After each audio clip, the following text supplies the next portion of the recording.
Bu oq qand, bu esa qora qand.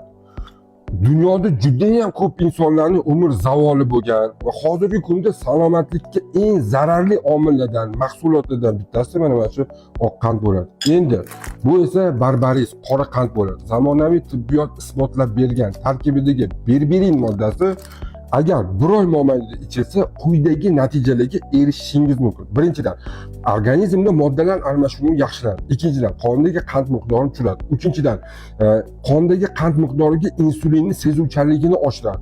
To'rtinchidan, ishtahani kamaytiradi. Beshinchidan, jigarga yog'larni erishishda yordam beradi.